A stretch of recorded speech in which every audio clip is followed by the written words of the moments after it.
Bismillahirrahmanirrahim. Welcome to the third session of complex analysis.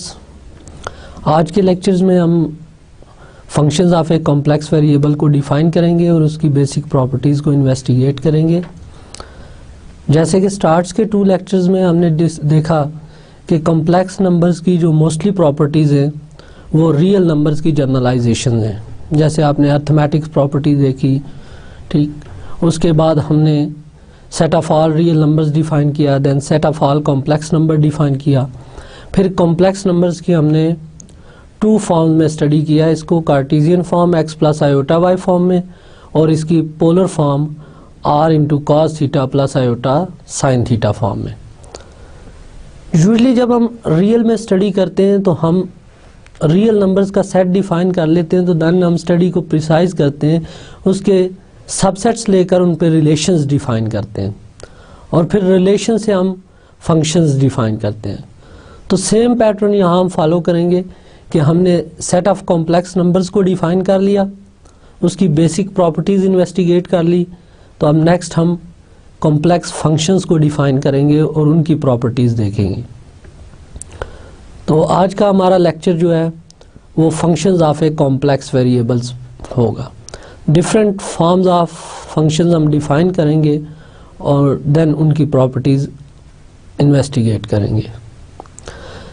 Previous lectures के review पे बात करें तो जैसे हमने कॉम्प्लेक्स नंबर्स की पोलर फॉर्म स्टडी की थी प्रीवियस लेक्चर में, पोलर फॉर्म की एप्लीकेशन डी मॉविस थ्योरम देखी और उसकी एप्लीकेशन में फिर कॉम्प्लेक्स नंबर्स की पावर और रूट्स फाइंड करना सीखे। एंड देन हमने रियल और कॉम्प्लेक्स नंबर्स का कंपैरिजन्स पे कुछ रिजल्ट्स देखे थे। आज के लेक्चर्स के जो आउटलाइन है इसमें हम कॉम्प्लेक्स वैल्यूड फंक्शंस को डिफाइन करेंगे, देन कॉम्प्लेक्स वैल्यूड फंक्शंस की फर्दर टाइप्स में जिसमें कॉम्प्लेक्स एक्सपोनेंशियल फंक्शन और उसकी प्रॉपर्टीज़ डिस्कस करेंगे। बिकॉज कॉम्प्लेक्स एक्सपोनेंशियल फंक्शंस को यूज़ करके हम कॉम्प्लेक्स नंबर्स को एक्सपोनेंशियल फॉर्म में कन्वर्ट करेंगे। एंड देन सेम आइडिया पहले कार्टेशियन फॉर्म में स्टडी करेंगे और फिर सेम आइडिया को हम पोलर फॉर्म में शिफ्ट करेंगे। देन हम बात करेंगे कुछ पीरियोडिसिटी की, रियल पीरियोडिक फंक्शंस और कॉम्प्लेक्स पीरियोडिक फंक्शंस का कंपैरिजन देखेंगे और ये comparison just up to this level हम एक्सपोनेंशियल फंक्शंस के लिए डिस्कस करेंगे। ये हमारा आज के लेक्चर्स की आउटलाइन है। ओके, फर्स्ट ऑफ ऑल हम देखते हैं कि फंक्शंस क्या होते हैं। तो फंक्शंस डिफाइन करने से पहले हम रियल में देखते हैं कि हम फंक्शंस कैसे डिफाइन करते हैं ताकि उसी आइडिया पे हम कॉम्प्लेक्स में स्टार्ट लें। तो रियल में हम जब भी 2 सेट्स लेते हैं, फॉर एग्जांपल ए एक सेट अगर हम ले लेते हैं से 1 2 3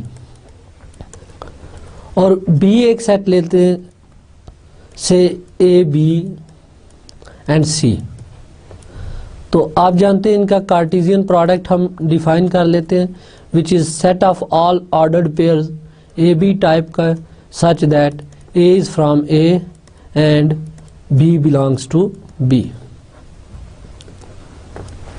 राइट, अब इस लॉजिक पे अगर हम इसके ऑर्डर्ड पेयर्स बनाना शुरू करें तो ए क्रॉस बी में टोटल एलिमेंट्स जो आएंगे हमारे पास वो आएंगे 1A 1B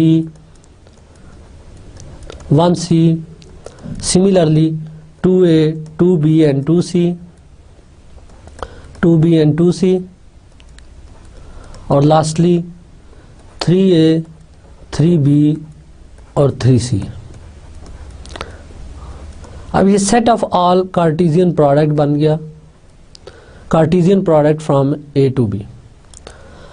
कार्टेशियन प्रोडक्ट में total number of elements equal होते हैं number of elements in a multiplied with number of elements in b. ये बेसिक रूल्स हम जानते हैं कार्टेशियन प्रोडक्ट का। यहाँ पे हम देखते हैं कि कार्टेशियन प्रोडक्ट के सबसेट क्या होते हैं। तो आप डिफरेंट सबसेट्स ले सकते हैं। फॉर एग्जांपल अगर इसका एक सबसेट में F1 लेता हूँ तो F1 let us suppose 1A 2B and 3C।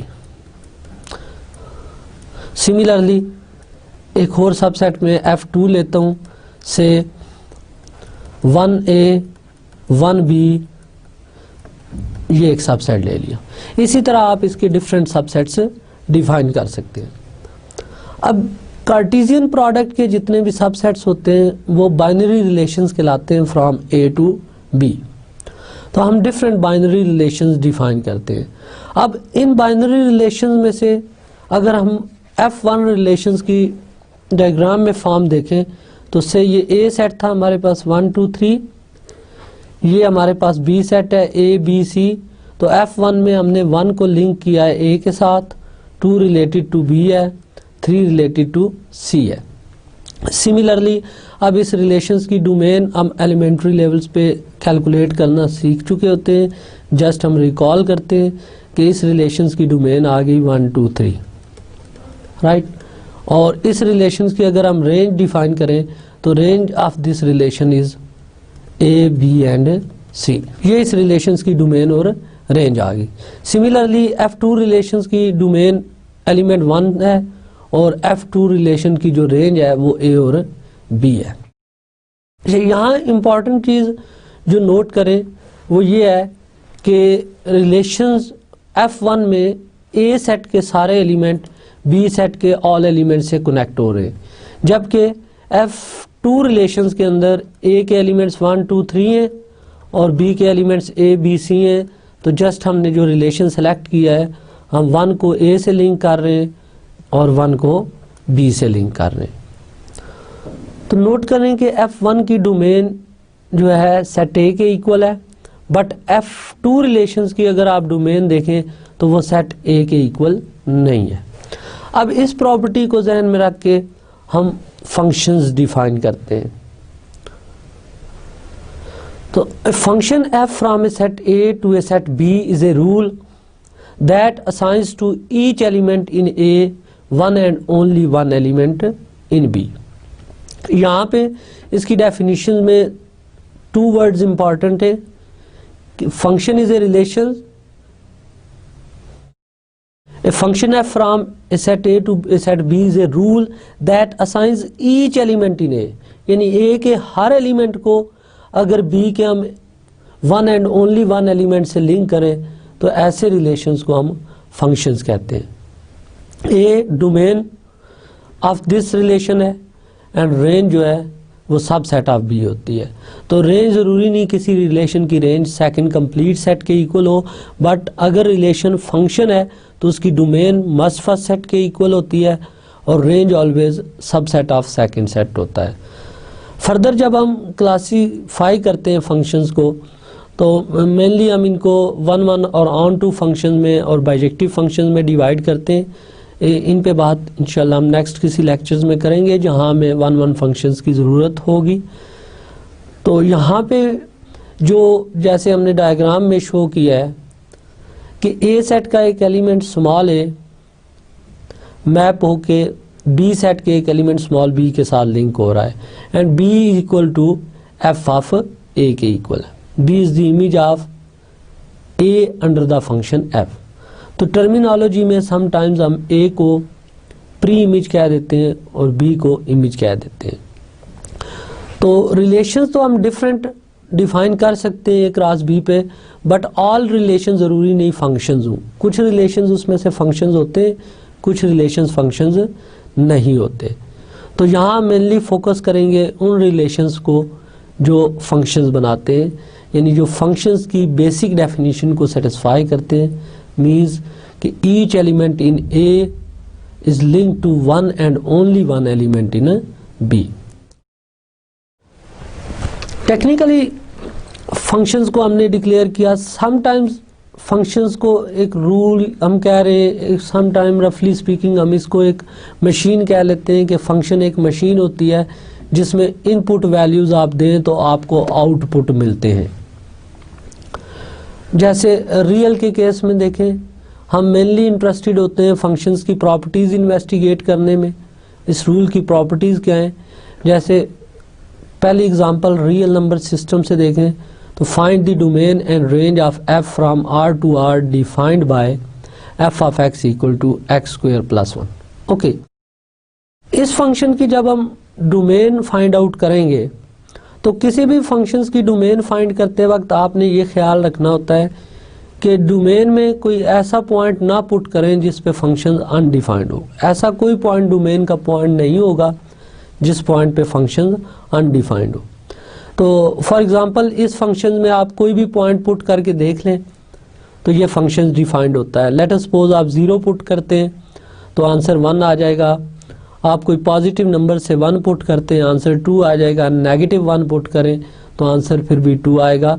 Means हम डिफरेंट पॉजिटिव और नेगेटिव नंबर्स पुट करके देख रहे हैं तो ये फंक्शंस एवरीवेयर डिफाइंड है। सो इस फंक्शंस की अगर हम डोमेन लिखें तो इस फंक्शंस की जो डोमेन बनेगी, domain of this function f is equal to set of all real number. And what about range of this function? Range basically images का सेट होता है। तो रेंज फाइंड आउट करने के लिए आप नोट करें कि x square is always positive, 1 is always positive, तो इमेज इसका नेगेटिव नहीं हो सकता। इस रिलेशंस के अंदर एक्स का इमेज नेगेटिव नहीं हो सकता। तो ये रिलेशन बेसिकली रियल नंबर्स को पॉजिटिव रियल नंबर्स पे मैप कर रहा है। और इनफैक्ट नेक्स्ट उसमें देखें तो वो पॉजिटिव रियल नंबर बिकॉज 1 में एक्स स्क्वायर ऐड कर रहे हैं, 1 में कोई पॉजिटिव क्वांटिटी ऐड कर रहे हैं तो इमेज 1 से लेस नहीं हो सकता। सो इसकी मिनिमम वैल्यू आप 0 पे देखें 1 होती है। अदरवाइज आप कोई भी पॉजिटिव नंबर पुट करें या नेगेटिव नंबर पुट करें इसकी वैल्यू 1 से ग्रेटर आएगी। So range of this function is 1 to infinity, right. ऐसे फंक्शन जिनकी domain set of real number हो और को डोमेन या range set of real numbers हो, ऐसे फंक्शन रियल वैल्यूड फंक्शन कहलाते हैं। तो real valued functions are from set of real number to real numbers. इस तरह के बेशुमार फंक्शंस आपने स्टडी किए।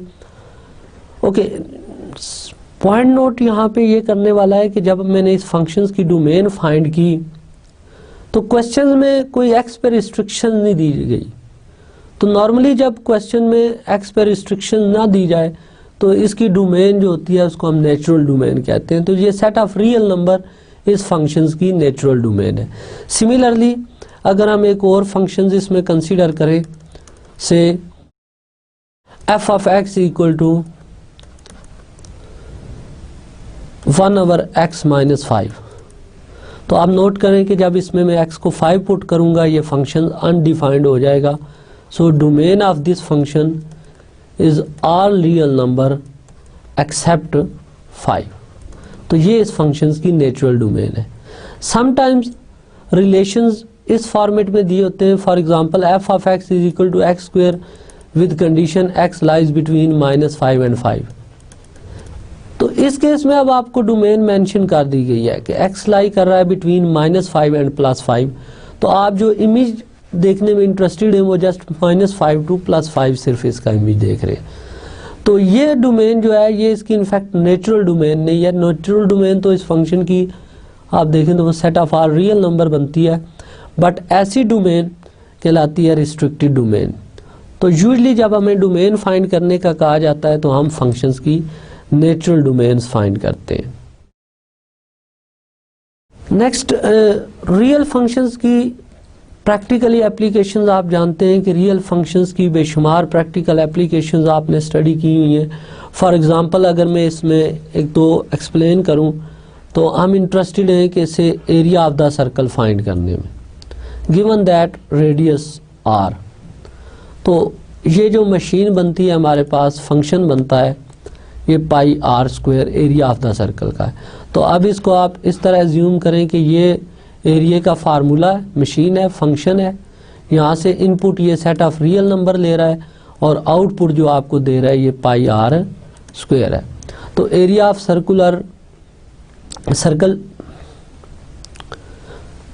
ऑफ सर्कल जब भी हम फाइंड करेंगे हम इस रूल से फाइंड करेंगे। सिमिलरली जब हम किसी स्फीयर का वॉल्यूम फाइंड करना चाहें, से स्फीयर का रेडियस r है तो वॉल्यूम इसका 4/3 πr³। अब अगेन आप देखें इनपुट हम रेडियस लें तो आउटपुट हमें वॉल्यूम ऑफ द स्फीयर मिल जाता है। तो डिफरेंट स्फेरिकल शेल्स के वॉल्यूम फाइंड करना, एरिया ऑफ सर्कल फाइंड करना। इसी तरह मल्टी वेरिएबल कैलकुलस में अगर सपोज हमारे पास 2 वेरिएबल का एक फंक्शन गिवन हो तो हम एरिया ऑफ रेक्टेंगल इस फंक्शन से फाइंड कर सकते हैं, f of x y is equal to x multiplied with y. इसके अलावा बेशुमार एप्लीकेशंस फंक्शंस की हैं, ये एलिमेंट्री लेवल की कुछ एप्लीकेशंस हमने इसकी डिस्कस की। नेक्स्ट हम सिमिलर पैटर्न पे कॉम्प्लेक्स वैल्यूड फंक्शंस डिफाइन करेंगे एंड देन इसकी प्रैक्टिकल एप्लीकेशन देखेंगे कि कॉम्प्लेक्स वैल्यूड फंक्शन यूज कहाँ होते हैं।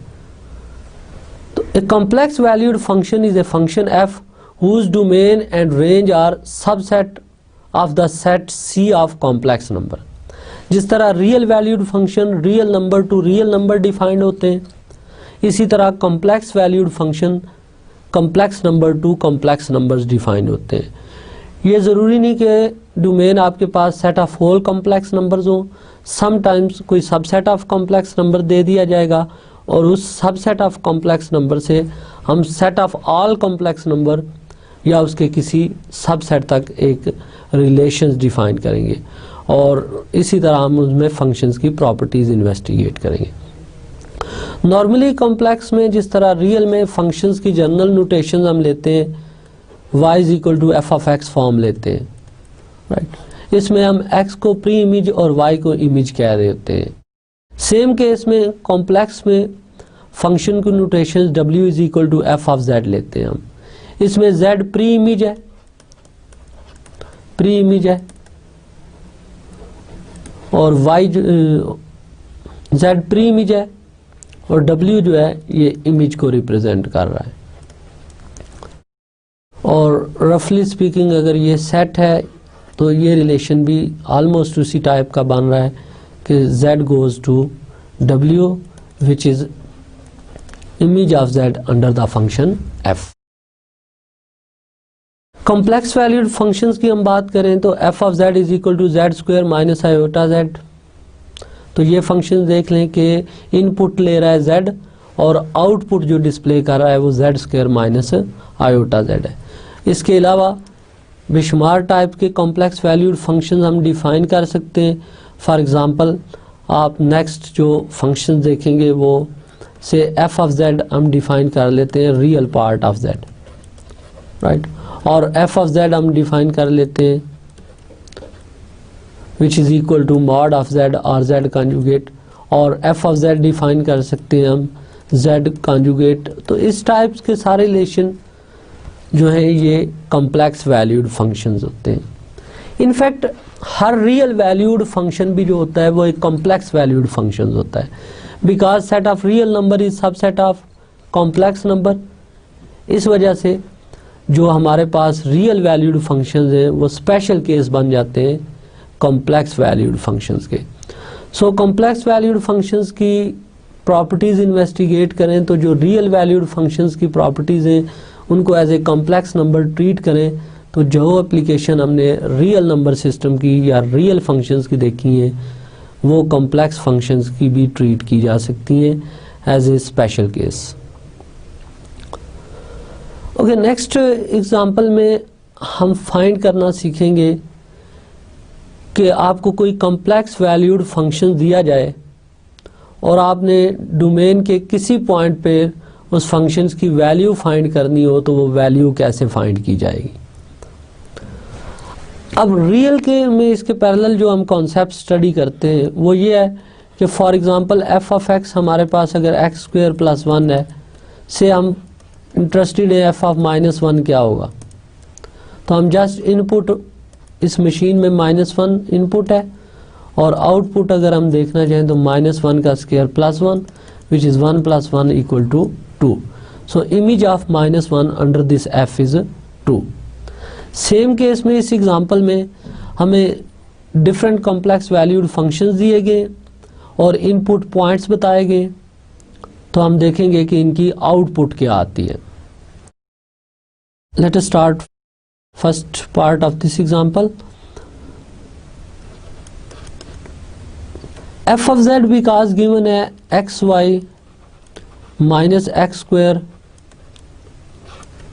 Plus iota times 3x plus y, और पॉइंट जिस पे हमने फंक्शंस की वैल्यू फाइंड आउट करनी है वो है 4 प्लस आयोटा। अब नोट करें कि ये कॉम्प्लेक्स वैल्यूड फंक्शन जो है ये in terms of x and y given है, कार्टेशियन फॉर्म में गिवन है, और पॉइंट भी जो गिवन है वो कार्टेशियन फॉर्म में गिवन है, एक्स वाई फॉर्म में गिवन है।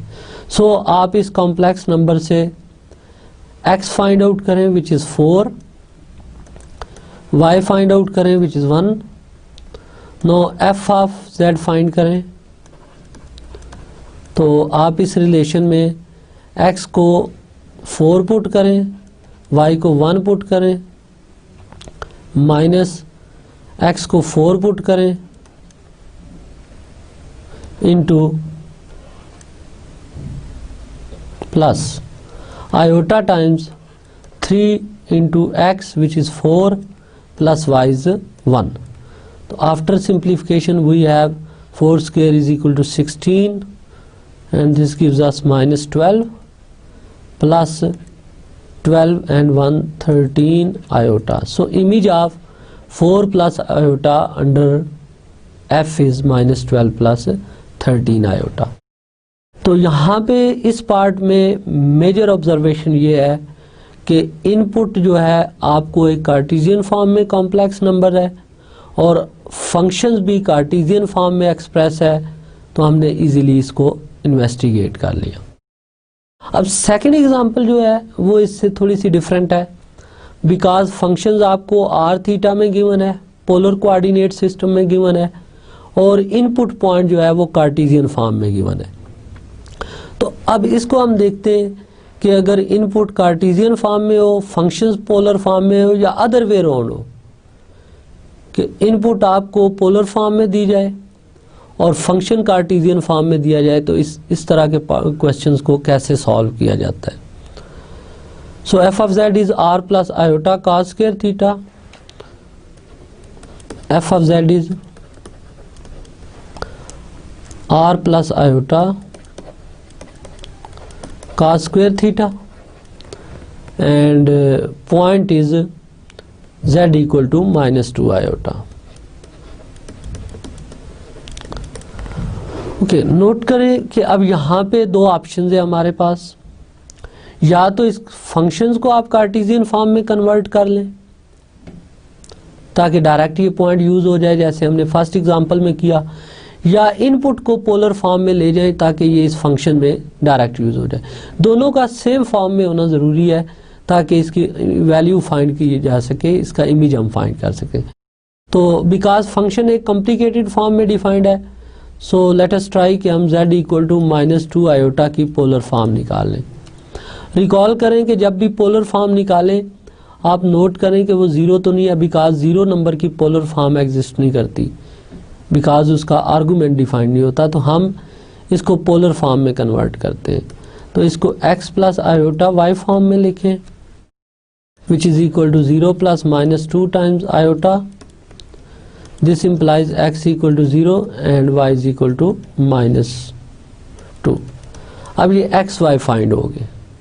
अब इन x y से हम polar form of z find करते हैं, तो उसके लिए एब्सोल्यूट वैल्यू ऑफ z चाहिए, मॉडुलस ऑफ z चाहिए विच इज़ अंडर रूट 0 का square plus minus 2 square, this is equal to 2, और ये वैल्यू r के इक्वल है। सेम वे में हम अगर थीटा फाइंड आउट करें तो ये tangent inverse y over x minus 2 divided by 0, और आर्गूमेंट फाइंड करते वक्त मैंने आपको बताया था कि कॉम्प्लेक्स नंबर्स को प्लॉट कर लें तो बेटर रहता कि एग्जैक्ट क्वाड्रेंट का पता चले। तो x हमारे पास 0 है, y माइनस 2 है, तो आप देखें ये पॉइंट ऑलमोस्ट x 0 और y माइनस 2, ये पॉइंट इमेजिनरी एक्सिस पे x 0 और y माइनस 2 आ गया। सो इसका आर्गूमेंट आप नोट करें, अगर मैं प्रिंसिपल आर्गूमेंट ले लूँ तो इसका प्रिंसिपल आर्गूमेंट बनता है π/2, और बिकॉज ये क्लॉकवाइज मेजर कर रहे हैं so it is negative, therefore z की पोलर रिप्रेजेंटेशन से पोलर कोऑर्डिनेट z के बन जाते हैं r is 2 and angle is -π/2। अब इससे हम फंक्शंस की वैल्यू फाइंड कर लेते हैं। फंक्शंस की वैल्यू इससे देखें तो f ऑफ z आ जाएगा, r की value 2 plus iota time cos square of -π/2। अब यहाँ पे ये बेसिक प्रॉपर्टी कि cos स्क्वायर ऑफ थीटा is equal to cos of theta whole square, तो this gives us 2 plus iota cos of -π/2 whole square. अब cos इवन फंक्शन होता है, इस वजह से cos ऑफ -π/2 का आंसर सेम आएगा जो cos π/2 का होता है। तो cos π/2 की वैल्यू 0 होती है, iota into 0 this is equal to 2। So f of z is equal to 2। तो ये प्रोसेस था। इस एग्जांपल में मेजर चीज़ जो थी वो ये थी कि फंक्शंस और इनपुट सेम कोऑर्डिनेट सिस्टम में होने चाहिए, या दोनों कार्टेशियन फॉर्म में होने चाहिए या दोनों पोलर फॉर्म में। अगर एक कार्टेशियन फॉर्म में और एक पोलर फॉर्म में आपको गिवन हो तो आप पहले दोनों को सेम सिस्टम में शिफ्ट करें। अच्छा, जिस तरह हमने रियल वैल्यूड फंक्शंस की डोमेन फाइंड करना सीखी, इसी तरह हम कॉम्प्लेक्स वैल्यूड फंक्शंस की डोमेन फाइंड करना सीखते हैं कि कोई भी कॉम्प्लेक्स वैल्यूड फंक्शन दिया जाए तो उसकी नेचुरल डोमेन कैसे फाइंड की जाएगी। फर्स्ट पार्ट में f ऑफ z डिफाइन किया गया है 2 times real part of z minus iota z square. तो सबसे पहले नोट करें कि अगर हम इनपुट कोई भी नंबर दें, हर इनपुट पॉइंट का स्क्वायर भी एग्जिस्ट करेगा, हर इनपुट पॉइंट z का रियल पार्ट भी एग्जिस्ट करेगा, लिहाजा इसमें कोई इशू नहीं है कि आप हर कॉम्प्लेक्स नंबर्स को एज ए इनपुट रख सकते हैं। सो फर्स्ट पार्ट जो है इसकी domain by definition set of all complex numbers आ गई। जिस तरह रियल में domain set of all real number थी नेचुरल डोमेन, तो कॉम्प्लेक्स में इसकी domain set of all complex numbers आ गई। So domain of this function f is the set C of all complex numbers. What about second function? Second function ज़रा critical है। ये almost उसी type का फंक्शन है जैसे f of x equal to 1/x-5 हमने स्टडी किया था कि इस फंक्शन की domain set of R real number -5 था, बिकॉज 5 पे ये अनडिफाइंड फॉर्म आ जाती है, इन्फिनिटी दे देता है। तो इस second function f of z की डोमेन देखें तो अब ये इनफैक्ट अगर हम z को 1 पुट करते हैं तो 1 पे ये फंक्शन अनडिफाइंड हो जाता है। सो इसकी डोमेन आ गई set of all complex number except z equal to 1, C except z equal to 1। ये इस फंक्शंस की डोमेन आ गई। इसी एग्जांपल में से हम देखें एक और इससे रिलेटेड एग्जांपल स्टडी करते हैं। जैसे बी पार्ट में पहले फंक्शन मैंने लिया iota z divided by z minus 1 mod. अब नोट कीजिएगा इसी टाइप का एक फंक्शन में डिफाइन कर रहा हूँ f of z is equal to 1 divided by z mod minus से 1। अब इस फंक्शन की डोमेन निकालें तो इनपुट ऐसे तमाम नंबर्स आ सकते हैं जिनके में z मॉड 1 है।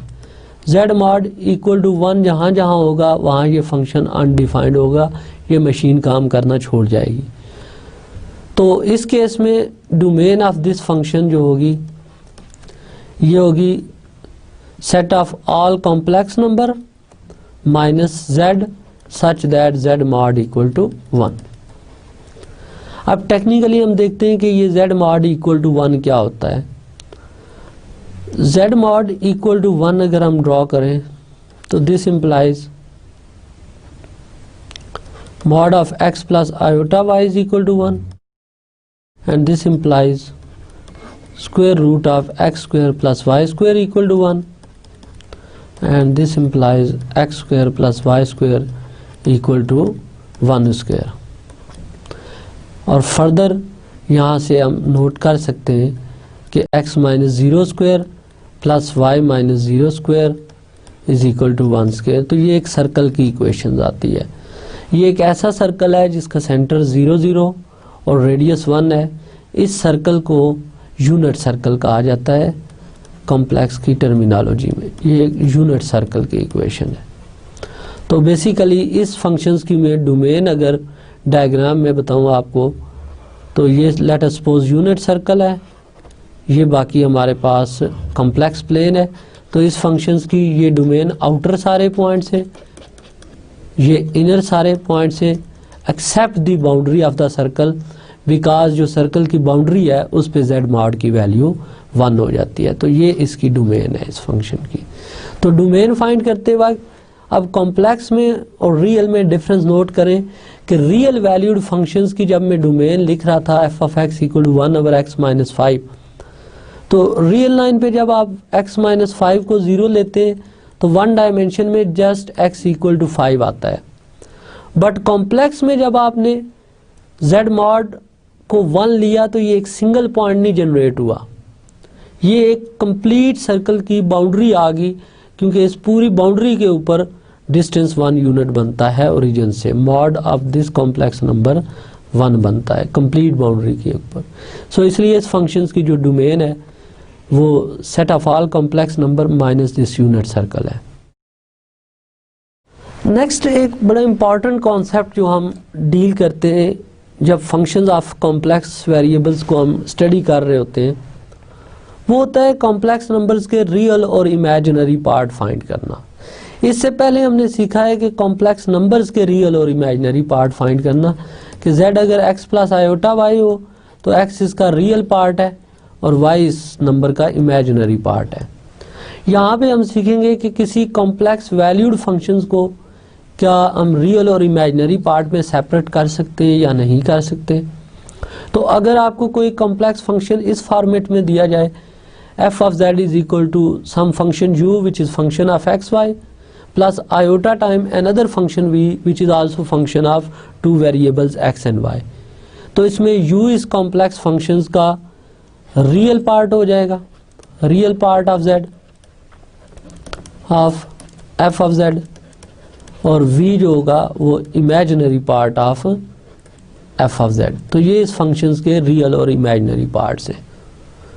अब हम एक एग्जांपल्स के थ्रू देखते हैं कि किसी भी कॉम्प्लेक्स फंक्शंस को रियल और इमेजिनरी पार्ट्स में कैसे रिजॉल्व किया जाता है, उसके रियल और इमेजिनरी पार्ट कैसे फाइंड किए जाते हैं।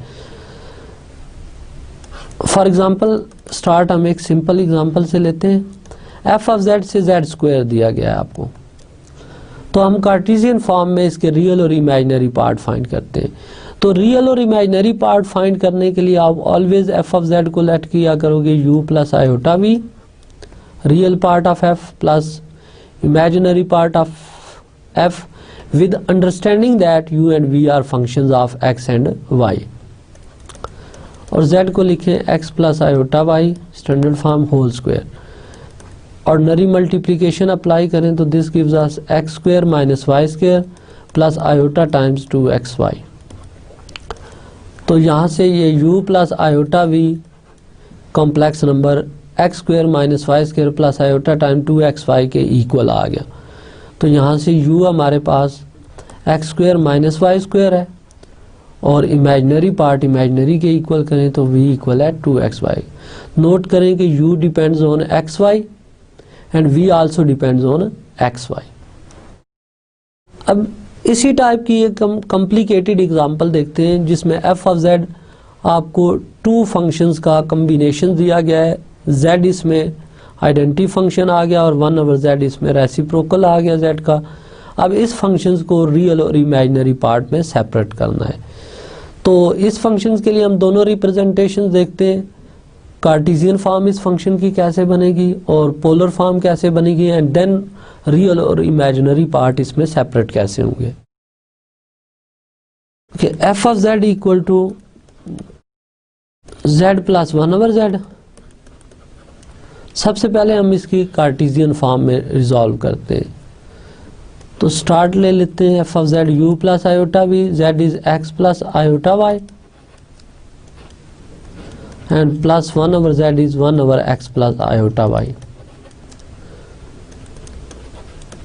अब क्योंकि कॉम्प्लेक्स नंबर ये स्टैंडर्ड फॉर्म में नहीं है, a plus iota b form में नहीं आ रहा, तो इसको हम इसके कॉम्प्लेक्स कॉन्जुगेट से मल्टीप्लाई और डिवाइड कर लेते हैं। Right, next this is equal to x plus iota y plus x minus iota y divided bye in complex numbers की मल्टीप्लिकेशन आप फाइंड कीजिएगा, and this gives us x square plus y square. Okay, अब real part separate करें, तो x plus इस second term से real part generate हो रहा है x over x square plus y square, और सिमिलरली इमेजिनरी पार्ट कंबाइन करें तो iota times y minus y divided by x square plus y square. तो यहाँ से हम इक्वेट करें तो हमारे पास u की वैल्यू आ जाती है x plus x divided by x square plus y square, and v की value y minus y over x square plus y square. तो ये इस फंक्शंस के रियल और इमेजिनरी पार्ट आ गए। अगेन ऑब्जर्व करें कि u is a function of x y and v is also function of x y. Right, अब same functions के हम पोलर सिस्टम में फॉर्म देखते हैं कि u is a function of polar system में इसकी फॉर्म क्या बनेगी। इस पे हम बात करते हैं कि पोलर फॉर्म में हम क्यों कन्वर्ट कर रहे हैं। देखिए, जब हमारे पास ऑलरेडी कॉम्प्लेक्स फंक्शन डिकम्पोज हो चुका है रियल और इमेजिनरी पार्ट में कार्टेशियन फॉर्म में, तो हम क्यों चाहते हैं कि इसकी पोलर फॉर्म भी हमें मिले। इनफैक्ट पोलर फॉर्म की एप्लीकेशंस कैलकुलस के कोर्स में आपने की है। यहाँ हम just technical point of view से बात करते हैं कि पोलर कोऑर्डिनेट सिस्टम क्यों इम्पॉर्टेंट है हमारे पास।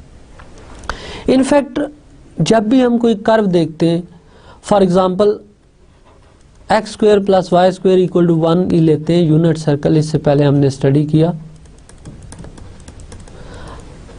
अच्छा, बेसिक थीम ऑफ मैथमेटिक्स के थ्रू चले तो इसका बेसिक थीम हमने डिस्कस किया था कि ये होता है to solve the equation. For example first degree की इक्वेशन हो तो आप जानते हैं इसको सॉल्व करना इजी है। सेकंड डिग्री की इक्वेशन आ जाए तो इसको सॉल्व करना थोड़ा कॉम्प्लिकेटेड हो जाता है कि आप क्वाड्रेटिक फार्मूला यूज़ करेंगे या आप कंप्लीटिंग स्क्वायर करेंगे या फैक्टराइजेशन करेंगे। बट अगर आपको थर्ड डिग्री की इक्वेशन दे दी जाए और इसको सॉल्व करने का कहा जाए तो ये काफ़ी कॉम्प्लिकेटेड हो जाता है, क्योंकि अप टू दिस लेवल आपने कोई जर्नल फार्मूला नहीं पढ़ा जो थर्ड डिग्री इक्वेशंस को सॉल्व करे, और इसी तरह डिग्री इंक्रीज होती जाए तो उसको सॉल्व करने का आपने जर्नल फॉर्मेट कोई नहीं पढ़ा।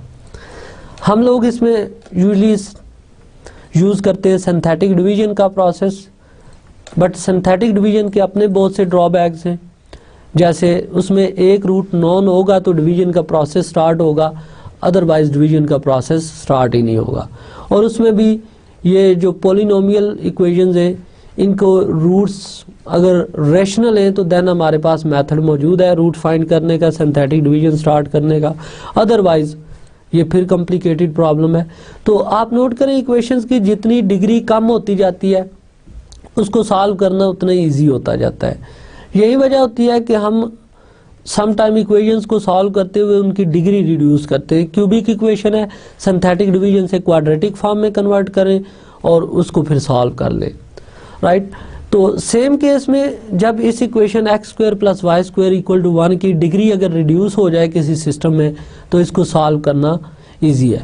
अब अगर इस इक्वेशन पे मैं पोलर और कार्टेशियन का रिलेशन यूज़ करूं, let x is equal to r cos theta, y equal to r sine theta, ये रिलेशन यूज़ करूं तो आप देख सकते हैं कि ये इक्वेशंस कन्वर्ट हो जाएगी r is equal to r square is equal to 1 में। राइट, और सेम में पॉजिटिव स्क्वायर रूट लूँ और सेम में पॉजिटिव स्क्वायर रूट लूँ तो आर की वैल्यू 1 आ जाएगी। अब देखें कि कार्टेशियन कोऑर्डिनेट सिस्टम में इस इक्वेशंस की डिग्री 2 थी, पोलर सिस्टम में आए तो इसकी डिग्री 1 होगी। तो नॉर्मली जब भी हम कार्टेशियन कोऑर्डिनेट सिस्टम से पोलर में मूव करते हैं या पोलर से कार्टेशियन में मूव करते हैं तो पर्पज़ ये होता है कि किसी तरह इक्वेशन सिंपल फॉर्म में आ जाए ताकि इक्वेशन सिंपल फॉर्म में आ जाए और उसको सॉल्व करना इजी हो। The next is complex exponential function. Very important functions, complex exponential function. Complex exponential function is defined as e to the power z is equal to e power x, means real part of z, cos of y plus iota e power x into sin of y. अब इस functions को apply कैसे करना है? Basically ये functions हम कह सकते हैं कि इस फॉर्मेट में डिफाइंड है f of z is equal to e power z, and then e power z की फर्दर डेफिनेशन है e power x cos y plus iota e power x sin y. Example इससे related, find the value of e power z at z equal to 3 plus pi iota. तो हमने e power 3 plus pi iota find करना है, z को input दिया. तो by definition this is equal to e power real part of z into cos of imaginary part of z plus iota times e power real part of z into sine of imaginary part of z. This is equal to e cube cos pi is equal to -1 and e cube sin pi is equal to 0. So this is equal to minus e cube.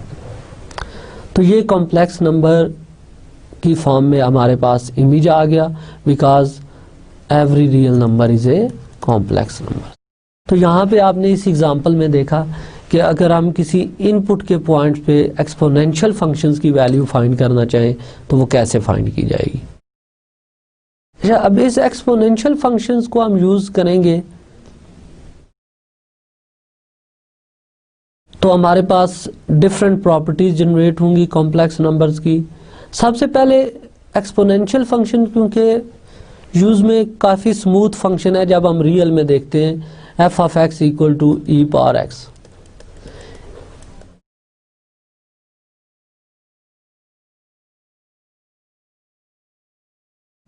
इससे related जो technical बातें हम कुछ अगले lectures में discuss करेंगे वो है इस फंक्शंस की कंटिन्यूटी, डिफरेंशियबिलिटी, इंटीग्रेशन. ये फंक्शन एक स्मूथ फंक्शन होता है, everywhere continuous, everywhere differentiable, everywhere integrable. So इसी टाइप का फंक्शन हम एक कॉम्प्लेक्स में स्टडी कर रहे हैं, e पावर z. अब रियल में ये होता है कि e power x periodic function नहीं होता, ये अपनी वैल्यूज रिपीट नहीं करता. जिस तरह sin x, cos x ये रियल में पीरियोडिक होते हैं. तो सेम केस में हम देखते हैं कि complex exponential function e power z nature में पीरियोडिक है या नहीं है. अब पीरियोडिक फंक्शंस की डेफिनेशन होती है कि function f of z is said to be periodic of period lambda where lambda is non-zero complex if f of z plus lambda is equal to f of z. Next example में हम show करेंगे कि e power z periodic function है जिसका period 2 पाई iota के equal है. तो for this we have to prove f of z plus period, in fact यहाँ पे लैम्डा हमने प्रूव करना है 2 पाई आयोटा. तो f of z plus lambda means f of z plus 2 pi iota. और ये इनफैक्ट अगर हम प्रूव कर दें कि this is equal to f of z तो by definition of periodic function f of z periodic हो जाएगा. तो इसके लिए हम लेफ्ट हैंड साइड कंसीडर करते हैं इस फंक्शन की, f of z plus 2 pi iota. By definition of exponential function f of z plus 2 pi iota means e power z plus 2 pi iota. This is equal to e power z into e power iota 2 pi. Reason is that कि exponential functions की ये एक property होती है कि e power z1 into e power z2 is equal होता है e power z1 plus z2. इसका प्रूफ एज ए एक्सरसाइज हम कर लेते हैं. आपने z1 को x1 प्लस आयोटा y1 लेना है, z2 को x2 प्लस आयोटा y2 लेना है और प्रूफ करना है इसकी लेफ्ट साइड राइट साइड के इक्वल आती है by definition of exponential function. Okay, this is equal to e power z into, again ये number 0 plus 2 pi times iota के इक्वल है। तो कॉम्प्लेक्स एक्सपोनेंशियल फंक्शन की डेफिनेशन अप्लाई करें, e power real part cos of imaginary part plus e power real part sine of imaginary part. This is equal to e power z into cos 2 pi is 1 sin 2 pi is 0, so this is equal to e power z means f of z। तो यहाँ से हमने देखा कि complex exponential function जो है वो periodic है in nature, but real function periodic नहीं है, रियल एक्सपोनेंशियल फंक्शन पीरियाडिक नहीं है। तो ये भी एक डिफरेंस क्रिएट हो गया रियल एक्सपोनेंशियल फंक्शन में और कॉम्प्लेक्स एक्सपोनेंशियल फंक्शन में, कि complex exponential function periodic but real exponential function is non periodic. In fact इसका पीरियड भी आप नोट करें तो इसका पीरियड 2 पाई आयोटा है जिसका रियल पार्ट 0 है, और ऐसे कॉम्प्लेक्स नंबर्स जिनका रियल पार्ट 0 हो उनको हमने प्योर इमेजिनरी डिक्लेयर किया था। तो कॉम्प्लेक्स एक्सपोनेंशियल फंक्शंस का पीरियड जो है वो एक प्योर इमेजिनरी नंबर आता है हमारे पास। नेक्स्ट हम देखते हैं कि क्योंकि हमने कॉम्प्लेक्स एक्सपोनेंशियल फंक्शंस तो डिफाइन कर लिया, अब हम चेक करने जा रहे हैं कि आया हम हर कॉम्प्लेक्स नंबर को एक्सपोनेंशियल फॉर्म से लिंक कर सकते हैं या नहीं कर सकते। तो exponential form of a complex numbers आ गई। In fact exponential form of a complex numbers में हमारे पास ये फॉर्मेट होता है इसका, z is equal to r into cos theta plus iota sine theta. ये पोलर फॉर्म आ गई कॉम्प्लेक्स नंबर्स की, पोलर फॉर्म। अब पोलर फॉर्म में अगर हम नोट करें कि z को अगर हम इस फॉर्मेट में लिख लें r e power iota theta, तो यहां पे हम रियल पार्ट इसका 0 ले रहे हैं। एक्सपोनेंशियल फंक्शन की डेफिनेशन अप्लाई करें, e power 0 cos of imaginary part plus e power 0 sine of imaginary part. तो this is equal to r cos theta plus iota sine theta, right. तो आप देख लें ये फॉर्म इस फॉर्म से मैच कर गई है। तो मीन्स ये वाली फॉर्म जो है this is called exponential form of a complex number. तो फ्रॉम नो ऑनवर्ड हमने देखा कि हम कॉम्प्लेक्स नंबर्स को एक्सपोनेंशियल फॉर्म में लिख सकते हैं। सो फार हमने देखा कि कॉम्प्लेक्स नंबर को हम एक्सपोनेंशियल फॉर्म में लिख सकते हैं अगर उसको हम पोलर फॉर्म में एक्सप्रेस करके एक्सपोनेंशियल फंक्शन से कंपेयर करें। तो फ्रॉम नो ऑनवर्ड जब भी हम कॉम्प्लेक्स नंबर्स को पोलर फॉर्म में लिखेंगे तो 2 डिफरेंट रिप्रेजेंटेशंस आ गई हैं। एक ये है और इसको सिंपली आप r e power iota theta form में लिख देते हैं।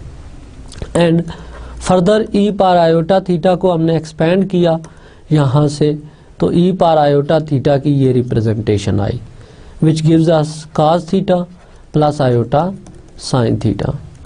This is also known as Euler's formula.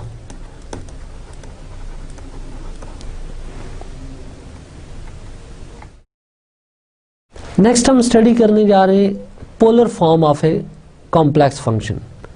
Because इससे पहले हमने कॉम्प्लेक्स नंबर्स को पोलर फॉर्म में कन्वर्ट करना सीखा था और उसके एप्लीकेशन मैंने आपको बता दी कि सम टाइम हम एक सिस्टम से दूसरे सिस्टम में मूव करते हैं तो पर्पज़ ये होता है कि प्रॉब्लम को सिंपल फॉर्म में वहाँ हो सकता है दूसरे सिस्टम के अंदर प्रॉब्लम सिंपल फॉर्म में एक्सप्रेस हो जाए और उसको सॉल्व करना ईजी हो। तो सेम आइडिया हम शिफ्ट करते हैं कि क्या हम कॉम्प्लेक्स फंक्शंस को पोलर फॉर्म में शिफ्ट कर सकते हैं। अगर शिफ्ट कर सकते हैं तो उसकी एप्लीकेशंस क्या होंगी ये हम होपफुली कमिंग लेक्चर्स में देखेंगे, जब हम कॉम्प्लेक्स फंक्शंस को पोलर फॉर्म में शिफ्ट करके उनके इमेजेस फाइंड करेंगे। तो polar form of a complex function same as in Cartesian form हमने देखा था कि एफ ऑफ जेड इक्वल होता है u plus iota v with u is a function of x y plus iota times v is a function of x y. तो polar form में same representation but Cartesian coordinate की बजाय हम polar form use किया करेंगे, polar coordinate r और theta में इसको एक्सप्रेस किया करेंगे। वहाँ पे हमने स्टडी किया था एक function f of z is equal to z plus 1/z। Same functions को अब हम पोलर फॉर्म में एक्सप्रेस करके उसके रियल और इमेजिनरी पार्ट देखते हैं कि किसके इक्वल आते हैं। तो एफ ऑफ जेड अगर हम लें z plus 1/z, same function जो हमने प्रीवियस स्लाइड्स में देखा, अब पोलर फॉर्म में u plus iota v f of z हो गया with understanding that u is a function of r theta and v is a function of r theta. तो polar form में z को put करें, r cos theta plus iota sine theta means r e power iota theta and 1/z is 1/r e power iota theta. Simplify करें इसको, तो after simplification we have f of z is equal to r cos theta plus iota sine theta plus 1/r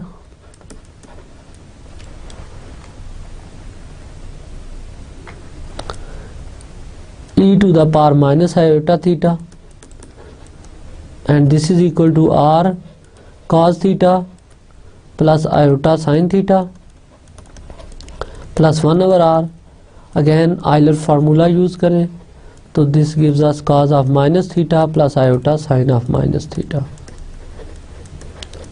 and this is equal to r cos theta and this gives us r cos theta plus 1/r cos theta real part plus iota times r sin theta minus 1/r sin theta। तो यहाँ simplify करते वक्त हमने cos theta की even property use की है और sin theta odd function है तो sin of minus theta is minus sin theta. तो f ऑफ z एक्सप्रेस किया था u प्लस आयोटा v, तो u इक्वल आ गया r cos theta plus 1/r cos theta and v is equal to r sin theta minus 1/r sin theta। Note that u is a function of r theta and v is also function of r theta। तो complex valued functions को हमने polar coordinates में shift किया and then polar coordinates में shift करके उसके real और imaginary part find कर लिए। तो इस तरह हम कॉम्प्लेक्स फंक्शंस को पोलर कोऑर्डिनेट सिस्टम यूज़ करके भी सिंपल फॉर्म में लिख सकते हैं, u और v की फॉर्म में। ओके, नेक्स्ट हम फंक्शंस की अभी तक जो हमने क्लासिफिकेशंस की वो रियल टू रियल जो फंक्शंस डिफाइन होते हैं वो रियल वैल्यूड फंक्शंस हैं, कॉम्प्लेक्स टू कॉम्प्लेक्स जो डिफाइंड होते हैं वो कॉम्प्लेक्स वैल्यूड फंक्शंस हो गए।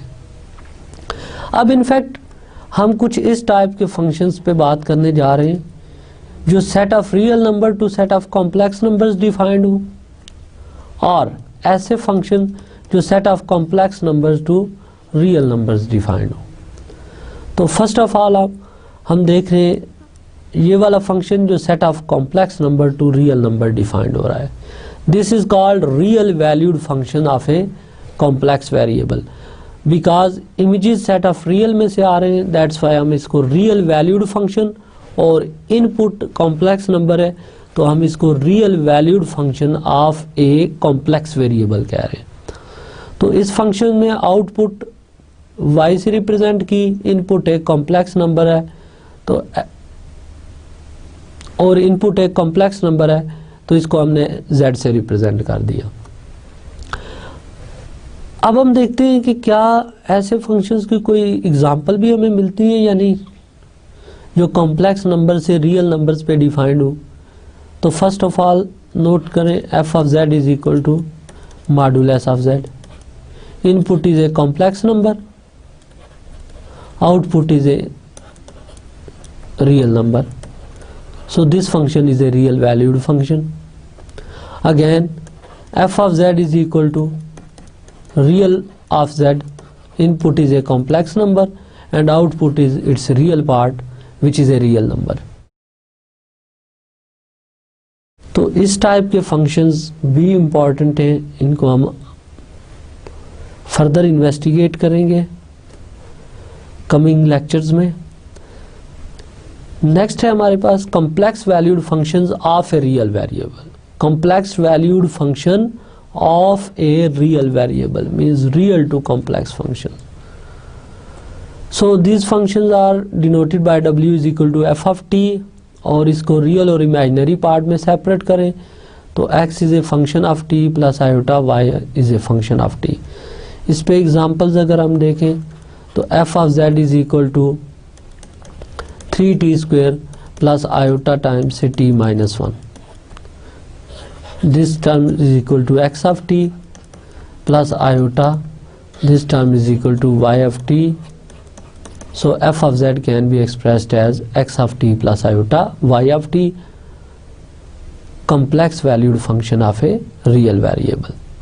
तो ये चारों टाइप जो हमने डिस्कस किए, real valued function of a real variable, complex valued function of a complex variable, real valued function of a complex variable, and complex valued function of a real variable, इनकी applications हम discuss करेंगे जब हम mapping study करेंगे next lectures में, या इनकी application हम देखते हैं इंटीग्रल्स, या इनकी प्रॉपर्टीज हम देखेंगे जब हम डिफरेंट टाइप्स के इंटीग्रल सॉल्व करेंगे.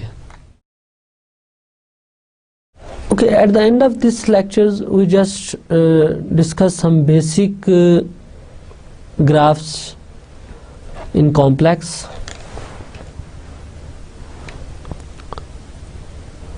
First of all, जैसे हमने प्रीवियस लेक्चर्स में देखा था कि हमारे पास real of z greater than 0 तो इसका इमेज राइट हाफ प्लेन बनता है, राइट.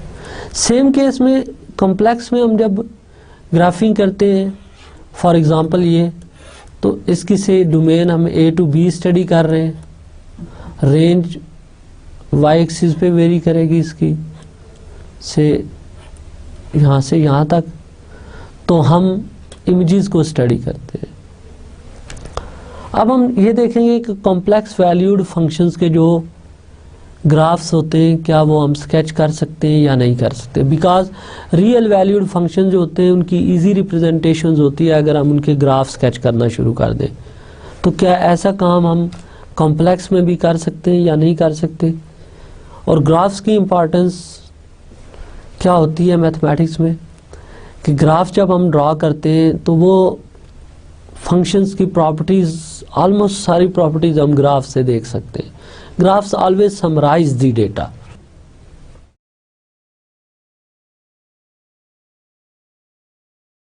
For example, जैसे ये एक रियल वैल्यूड फंक्शन से y is equal to f of x का ग्राफ मैंने स्केच किया. आप पहले तो नोट करें कि ये ग्राफ कॉन्टिन्यूस है, एवरीवेयर डिफरेंशिएबल है, इसकी डोमेन a टू b है, रेंज से कह लें c टू d है, राइट. डोमेन रेंज कहाँ पे ये फंक्शन इंक्रीजिंग है, कहाँ डिक्रीजिंग है, इसके पॉइंट ऑफ इन्फ्लेक्शंस क्या है, मैक्सिमा मिनिमा कहाँ है, मैक्सिमा मिनिमा कहाँ है. तो ये सारी की सारी प्रॉपर्टीज़ आप थ्रू ग्राफ इन्वेस्टिगेट कर सकते हैं. तो ग्राफ्स इम्पॉर्टेंट्स होते हैं मैथमेटिक्स में, स्पेशली इन रियल एनालिसिस और इन कॉम्प्लेक्स एनालिसिस. तो नेक्स्ट हम देखेंगे कि क्या हम कॉम्प्लेक्स एनालिसिस के अंदर भी सेम टाइप की ग्राफिकल रिप्रेजेंटेशन स्टडी कर सकते हैं जो रियल में है या नहीं है. बिकॉज इस लेक्चर में हमने देखा कि एज इट इज़ जैसे रियल में फंक्शंस डिफाइंड होते थे वैसे ही हमने कॉम्प्लेक्स में फंक्शंस डिफाइन किए. जिस तरह रियल में हम फंक्शन में प्री इमेज डिफाइन करते हैं और प्री इमेज गिवन हो तो इमेज फाइंड करते हैं। सेम केस में कॉम्प्लेक्स में भी प्री इमेज गिवन है, हम इमेज फाइंड कर रहे हैं। डोमेन रेंज का आइडिया वहाँ पे था, डोमेन रेंज का आइडिया यहाँ पे भी है। अब अगला टारगेट हमारा ये है कि ग्राफ्स का आइडिया रियल में है, क्या ग्राफ का आइडिया कॉम्प्लेक्स में भी एग्जिस्ट करता है या नहीं करता। इस पे हम बात इंशाल्लाह नेक्स्ट लेक्चर में डिटेल में करेंगे। At the end of this lecture हम क्विकली कंपैरिजंस करते हैं रियल वैल्यूड फंक्शंस का और कॉम्प्लेक्स वैल्यूड फंक्शंस का। First thing is real valued functions of a real variable and real valued functions of two real variables are special cases of complex valued function। जैसे मैंने start में बात की कि real valued function of a real variable लें तो वो complex का स्पेशल केस है, because every real number is a complex number. Same case में अगर रियल वैल्यूड फंक्शन आप टू वेरिएबल का स्टडी करते हैं, जैसे हमने एरिया ऑफ ए रेक्टेंगल और स्क्वायर फाइंड करने का फार्मूला देखा था, तो ये एक real valued function of two independent variables x and y है। तो real valued functions of two variable भी जो होते हैं ये स्पेशल केस बनते हैं complex valued. So complex valued functions more generalized form है real valued function of one variable और real valued function of two variable से। सेकेंड थिंग यहाँ पे हमने जो डिफरेंस नोट किया था वो ये था कि कॉम्प्लेक्स एक्सपोनेंशियल फंक्शंस पीरियोडिक होता है, बट रियल एक्सपोनेंशियल फंक्शन जो है वो नेचर में पीरियोडिक नहीं है। तो यहाँ तक तो हमने बेसिक कॉम्प्लेक्स वैल्यूड फंक्शंस के बारे में इंफॉर्मेशन ली। होपफुली नेक्स्ट लेक्चर से हम स्टार्ट करेंगे ग्राफ्स का टॉपिक, कॉम्प्लेक्स में ग्राफ्स या मैपिंग्स कैसे स्टडी की जाती हैं और देन उनकी एप्लीकेशंस क्या हैं डेली लाइफ में। Thank you.